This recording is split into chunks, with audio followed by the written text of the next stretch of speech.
Bonsoir à toutes et à tous, très heureux de vous retrouver pour un nouveau numéro de 85 Chrono, l'émission bien pour vous donner tous les rendez-vous à l'agenda sportif du week-end. Et aujourd'hui, une émission spéciale consacrée au tennis. Avec moi, trois invités autour de ce plateau. Pierre Garnier, expert tennis pour TV Vendée. Bonsoir Pierre. Bonsoir Alexandre. Et en face de vous, deux membres du tennis club Esnay, Manoli Rangeard et Étienne Lett. Bonsoir à tous les deux. Bonsoir. Bonsoir. Alors on va parler de cette nouvelle structure qui a garni au sein du TC Esnay depuis le mois de septembre. Mais avant cela, deux informations à vous communiquer, et deux informations voiles. Tout d'abord, une première à propos de la Golden Globe Race. La nouvelle concerne Ian Herbert Jones, le skipper britannique qui concourait en classe Chichester, quitte la course. Le navigateur se trouvait dans l'Atlantique Sud et tout a basculé pour lui au 218e jour de course. Il a fait face à des conditions météorologiques très difficiles, des vents de 50 nœuds avec des rafales atteignant même jusqu'à 80 nœuds. Le Britannique qui a dématé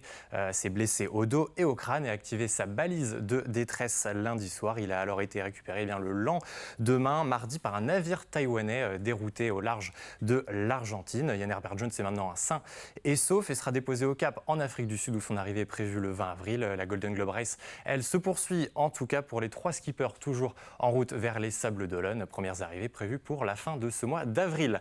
Et puis la seconde information voile concerne Yannick Bestaven, le skipper maître coq qui devait participer à la Guyaders Bermude 1000 Race début mai. Il ne prendra finalement pas le départ et ce en raison d'une blessure survenue vendredi dernier lors d'un entraînement sportif au Portugal. Clavicule fracturée et quelques côtes cassées pour le Nazérien après une chute à vélo. La nouvelle était tombée ce jeudi par communiqué. Il est donc forfait pour cette course inaugurale de la saison 2023 en IMOCA. Et c'est Jean-Marie Doris, directeur technique et sportif du team, qui reprendra la barre de l'IMOCA en compagnie de Julien Pulvé pour cette course aux Bermudes. Voilà pour l'actualité. Voilà, on va maintenant passer, je vous le disais, à l'actualité. Et l'actualité aujourd'hui, c'est le tennis, puisque Étienne et Manoli, vous êtes là aujourd'hui. On va parler de la structure qui a été lancée au mois de septembre 2022 au sein du tennis club d'Esnay. Alors, c'est une structure associative qui entre dans le cadre de l'école de tennis justement du club. L'idée, c'est d'associer un gros volume d'entraînement avec aussi une scolarité adaptée. Est-ce que c'est bien résumé, Étienne ? Très bien résumé, ouais. En fait, on a créé cette structure au sein du club pour plusieurs raisons. La première raison, c'était pour augmenter le niveau sportif du club à court terme. La deuxième raison, c'était que dans mon vécu d'entraîneur, j'avais souvent des parents, des enfants qui venaient me voir, parce que ça reste des projets familiaux, pour avoir un volume d'entraînement conséquent. Et jusque-là, j'avais pas eu la possibilité de leur répondre de façon positive. Et il s'est avéré que là, ça s'est présenté et qu'on a pu le faire. Donc l'objectif, c'était qu'ils puissent s'entraîner en journée, ces jeunes-là, qu'ils puissent garder une structure familiale qui soit stable, tout en étant vigilants sur l'aspect social, qui continuent à voir leurs amis, etc. Et allier, bien sûr, la scolarité à tout ça, sur des scolarités adaptées, comme vous le dites si bien. Effectivement, donc est-ce qu'on peut le comparer à un sport-études ? En fait, est-ce que c'est un petit peu ce genre de choses ? C'est clairement un sport-études qui leur permet d'avoir une scolarité classique et un volume d'entraînement important. Aujourd'hui, ils sont à 15 heures d'entraînement par semaine et ils organisent leur scolarité autour de tout ça, quoi. En tout cas, Pierre, vous êtes entraîneur de tennis aussi pas très loin du côté du tennis entente Dompierroise. Avec quel œil vous voyez justement ce nouveau projet qui a éclos en septembre dernier du côté d'Esnay ? Avec beaucoup d'envie et puis des félicitations déjà pour monter ce type de projet dans un petit club, moyen club on va dire. Souvent ces projets-là, ça va dans les gros clubs, etc. Donc là, vous êtes en train de prouver que ça peut être fait dans des clubs à petite dimension. Et ça va fonctionner, j'en suis sûr. Donc très bien, c'est très positif. Ça va dans le sens du développement du tennis, puisqu'il faut tout le temps remettre un petit peu le feu sous la marmite pour que les joueurs arrivent, etc. Et Esnay fait ce travail-là avec Étienne. En tout cas, tous les deux, donc vous êtes arrivés du TEY, le club de La Roche-sur-Yon. Manoli, vous êtes classé 1-6. Oui. 1-6. Qu'est-ce qui vous a convaincu dans ce projet et de suivre justement Étienne du côté d'Esnay ? Mais alors, moi, depuis que j'ai commencé, je suis un cursus scolaire classique où j'ai jamais eu vraiment d'horaire aménagé. Et c'est vrai que j'ai toujours voulu faire de la compétition et m'entraîner plus. Et c'est vrai que là, après avoir passé le bac, c'était un peu le moment ou jamais pour m'entraîner plus, pour pouvoir progresser aussi davantage. Et c'était, voilà, j'ai suivi Étienne en plus, qui me suivait déjà depuis quelques années. Donc voilà. Et vous suivez une licence, hein, c'est ça, de langue en espagnol. Licence de langue, oui. Est-ce qu'il y a ce statut aussi de sportif de haut niveau? Je ne sais pas, peut-être Étienne Manoli, est-ce qu'il y a ce statut qui est là aujourd'hui? Non. Et en fait, c'est pour ça que cette structure elle est intéressante, parce que le statut de sportif de haut niveau permet à des athlètes d'avoir une scolarité adaptée, c'est-à-dire que les écoles s'adaptent à l'athlète, mais ce statut on peut le perdre du jour au lendemain. C'est-à-dire que si on le perd, l'école ne s'adapte plus à notre projet sportif. Donc là, en fait, en mettant en place cette structure, quel que soit si on a le statut de sportif de haut niveau ou si on ne l'a pas, le projet n'est pas remis en question. Donc c'est pour ça aussi qu'on a créé cette structure. Ça permet d'avoir une stabilité dans la mise en place du projet sportif, en fait. Et de poursuivre aussi cette scolarité qui est par correspondance, hein, c'est ça. Est-ce que c'est facile de jongler entre un gros volume horaire d'entraînement, on va peut-être en parler tout à l'heure, mais avec cette scolarité aussi, Manoli, comment est-ce que vous arrivez à vous adapter à tout cela? C'est sûr que ça demande un peu plus d'organisation, et il faut être forcément hyper autonome pour pouvoir... Enfin, forcément, faut se consacrer pleinement aux entraînements, se donner à fond, mais à côté, c'est sûr que les cours, c'est assez intense aussi. Une licence, c'est pas mal d'heures de cours aussi, donc c'est dans l'organisation, organiser ses journées... pour tout faire. En tout cas, on voit quelques images de l'entraînement qui avait lieu hier pour tous les deux, avec beaucoup de vent. En tout cas, on va peut-être le voir sur les images. Donc, Manoli, vous êtes l'une de ses élèves. Et il y a également Alexis Landron, plus jeune, qui fait partie de cette structure. Comment ça se passe également pour lui, Étienne? Alexis, il est de 2011, donc il a 12 ans. Donc lui, il fait le CNED. C'est pas une licence, mais il fait le CNED. Donc c'est sensiblement la même organisation. Hein. C'est des jeunes qui s'entraînent en journée, mais si on l'a fait passer dans l'association, et c'est pour ça que je disais qu'on avait un équilibre sur l'aspect social pour eux, c'est aussi c'est des enfants qui font partie, des jeunes qui font partie intégrante du club, donc ils ont une partie de l'entraînement en journée, mais aussi une partie d'entraînement qui se passe avec les jeunes du club. Et c'est pour ça qu'on a voulu le faire passer par le milieu associatif, pas que pour ça, mais on trouvait ça important pour le club, et pour l'équilibre du jeune aussi, quoi. Et du coup, c'est des jeunes qui font partie intégrante du club, et c'était très important pour nous. Ouais, moi, je ressouligne encore cette initiative, parce qu'on est quand même dans un département rural, il faut le dire. Donc s'il n'y a pas des entraîneurs, des joueurs qui veulent se donner pleinement tennis avec des volumes d'entraînement adaptés, on va petit à petit perdre du niveau de jeu dans le département, parce que Nantes attire beaucoup les étudiants, etc. Donc il faut c'est très important que les clubs comme ça, de cette taille, aient aussi des structures pour continuer à entraîner les joueurs après le bac. Alors pour rebondir aussi sur les athlètes de haut niveau, au tennis c'est super compliqué pour être athlète de haut niveau. Il faut être au niveau international, chez les jeunes, dès les jeunes, et pour les adultes il faut être sélectionnable pour les Jeux Olympiques. Donc en fait il n'y en a pratiquement pas, quoi. Ouais, c'est très, très délicat. En tout cas, on va continuer à en parler juste après à la première partie des agendas du week-end, tout ce qui vous attend sur le côté sportif en Vendée. Et on va ouvrir cet agenda avec du football. Place à la 18e journée de division 2 féminine. Les Ordésiennes de La Roche-ESO, lanterne rouge du championnat, est presque déjà condamnée à la descente, reçoivent le CA Paris 14. Coup d'envoi à suivre ce dimanche 15h au stade de Saint-André-d'Ornay. Un rendez-vous à l'extérieur qui concerne cette fois les Herbiers en National 2. Les joueurs de Laurent David, toujours en tête de leur groupe, se déplacent à Bourges 7e. Ce sera l'affiche d'ouverture de cette 24e journée de N2 à suivre demain soir à 19h. On revient sur les terres vendéennes avec plusieurs affiches au programme de la 21e journée de National 3. Derby entre deux équipes aux dynamiques inverses. Pouzauges, avant-dernier, reçoit la Roche VF leader. L'autre équipe lyonnaise, celle de la Roche-ESO, accueillera Saint-Philibert. Le Vendée Poids et Foot affrontera lui Saint-Nazaire. Et puis enfin à noter les déplacements de Chaland à Changé et de Fontenay-le-Comte sur le terrain de Sablé. Toutes ces rencontres à suivre samedi à 18h.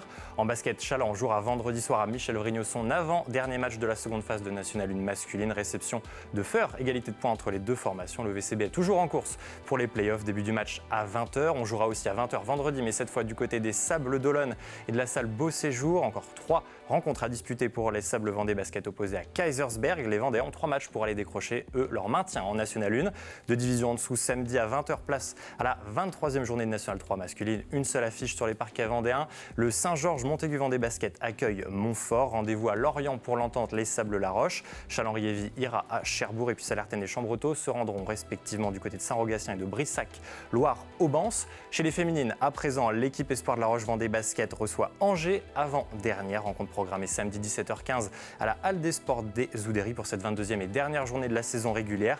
Et on termine cette première partie avec du handball en National 1 féminine. Les Lyonnaises du RVHB affrontent samedi soir à la salle Omnisport l'équipe de Rochechouart-Saint-Junien. Troisième, à noter que la réserve de la Roche Vendée Handball ira jouer à Mamers pour la 19e journée de National 2. Du côté de la National 3 féminine, les Herbretaises avant-dernière reçoivent Vierzon, dauphine du championnat. Rendez-vous samedi 21h à la salle du Donjon pour le compte de la 20e journée. Et enfin, dernier rendez-vous de hand à l'extérieur, un déplacement chez le leader Boulogne-Billancourt pour le PVHB. Après 3 victoires de suite, ils tenteront d'aller décrocher une 4e victoire.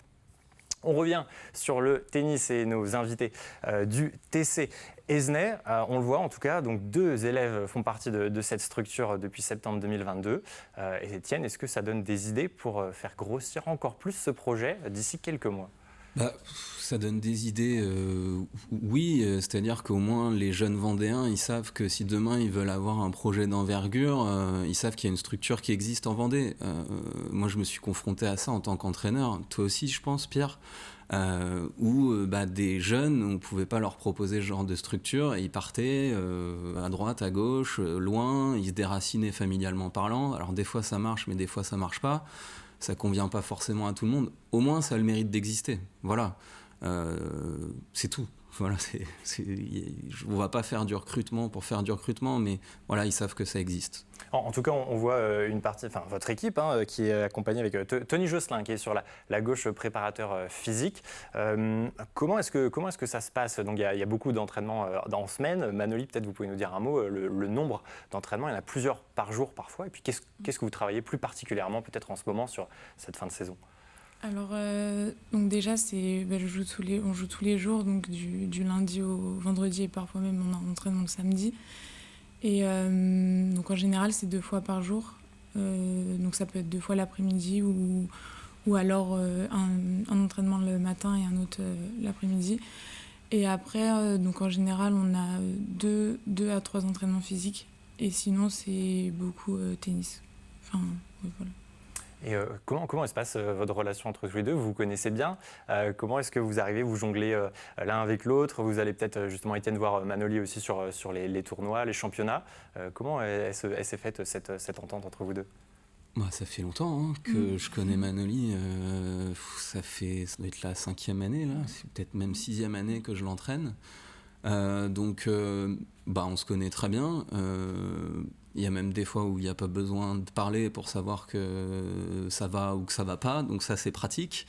La partie accompagnement, c'est quelque chose qu'on va développer un peu plus l'année prochaine, parce que c'est une structure qui était naissante. Donc l'idée, c'est de la faire évoluer.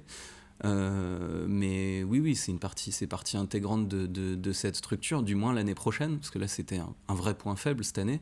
On va commencer là à partir ensemble, mais c'est un peu tard. Mais oui, l'année prochaine, on les accompagnera à chaque vacances. Ça va se mettre en place. On est vraiment en train d'y réfléchir. On va avoir les moyens de le faire parce que le club, il se développe.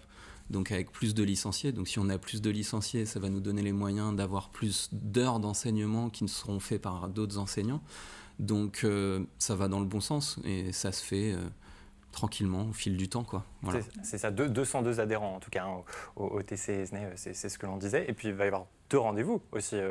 Il y a 2 rendez-vous. Et puis on peut parler aussi de la municipalité qui est derrière le club, qui a rénové les 2 cours intérieurs en 2022, qui va rénover les 2 cours extérieurs en 2023. C'est une commune qui se développe, on le sait.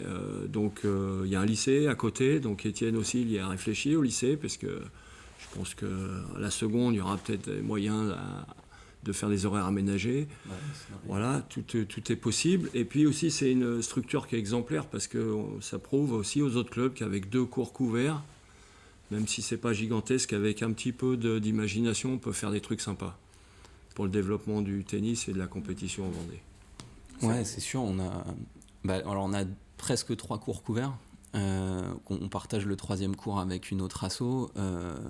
Mais on remercie la mairie, on remercie aussi nos partenaires privés, notamment le groupe Dubreuil qui nous accompagne de façon conséquente sur cette structure, qui accompagne les jeunes dans leurs projets. Donc ça, c'est vraiment important pour une association d'avoir la municipalité et les partenaires privés qui nous aident dans le développement du club. Sans ça, on ne pourrait pas se développer, quoi. On aura sûrement l'occasion d'en reparler de ce développement l'année prochaine notamment. Manoli, peut-être une dernière question avant qu'on passe à la deuxième partie des agendas du week-end. Il y a des objectifs peut-être de progression en termes de jeu. Comment est-ce que vous avez vu votre évolution depuis le début de cette année Alors c'est vrai qu'on voit la progression sur déjà plusieurs choses techniques, au niveau de technique, tactique ou même physique. Et après, forcément, il y a aussi forcément des fois des objectifs de classement, mais ce que je veux surtout, c'est en fait voir progresser, en fait, voir jusqu'où mon tennis il peut aller, en fait, et me donner à fond pour Très bien. le maximum. La notion de classement, nous, elle est secondaire, en fait. Ils ont d'abord des objectifs de moyens et de progression, de façon assez globale, technique, tactique, physique, mentale, comme elle dit, améliorer notre programmation, et après, ça viendra, en fait. Voilà notre vision sur l'entraînement.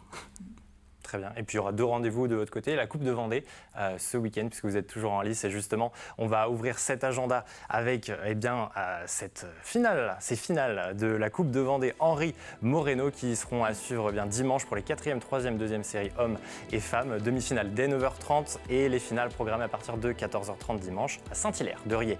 Du water-polo au programme également ce samedi soir au complexe Arago de La Roche-sur-Yon. 13e journée et dernier match à domicile dans ce championnat des Pays de la Loire. L'occasion pour le water-polo lyonnais de recevoir Laval. Coup d'envoi à 19h45. Du côté des Achards, vous aurez la possibilité de vous initier ce samedi au disque golf. Dès 10h30, place à plusieurs démonstrations avant les initiations proposées dès 14h30 sur le parcours. Un événement organisé par le club Fusion La Roche Disque Golf. Plusieurs rendez-vous dimanche matin aussi. Il y aura notamment du BMX, 3e manche de la Coupe régionale à suivre sur la piste de la Genéraudière à La Roche-sur-Yon toute la journée de 9h30 à 18h15. Du côté de la Châtaigneraie, place dimanche matin à la Châtaigneraisienne. 3 disciplines de randonnée au choix, du vélo de route, du VTT et de la marche. Et ce sera à partir de 7h30 depuis la salle Clémenceau. Autre rendez-vous dominical, celui de la Martinésienne, 4e édition. Départ depuis l'école Saint-Joseph à Martinez avec là aussi plusieurs options VTT et marche à partir de 7h30. Et enfin, épilogue de cet agenda sportif avec un événement de course à pied ce samedi au Sable d'Olonne, 21e édition du 10 km de la Chaume organisée par le Jogging Club Sablé. Départ programmé à 17h samedi de la place Marot. Une dernière question pour vous, Étienne. S'il y a des jeunes qui nous ont regardés ce soir et qui souhaitent rejoindre cette structure l'an prochain, comment est-ce que ça peut se passer pour eux rapidement ? Faut qu'ils appellent le club ou qu'ils m'appellent moi en direct et puis on fera un rendez-vous, on parlera du projet, quels sont les objectifs de l'enfant, de la famille. Il pourra s'entraîner avec les jeunes du club et puis on verra si ça se fait ou pas, quoi. Pas hésiter à vous contacter. Exactement. En tout cas, c'est ça. Bon, l'appel est lancé en tout cas. Et puis pour l'actualité du TC Esnay, à noter le tournoi du Muguet qui aura lieu du 17 au 29 avril. Le temps, c'est déjà terminé, ça passe vite. Le temps de vous remercier tous les trois. Merci Étienne, merci Manoli, merci Pierre. Lundi, vous aurez l'opportunité de retrouver Aurélien Huard pour 85 chronos à partir de 18h45. Moi, j'aurai le plaisir de vous revoir dans la matinale de Caroline Tronche pour le Journal des Sports à 8h45. Très bonne fin de soirée à vous et bon week-end sur TV Vendée.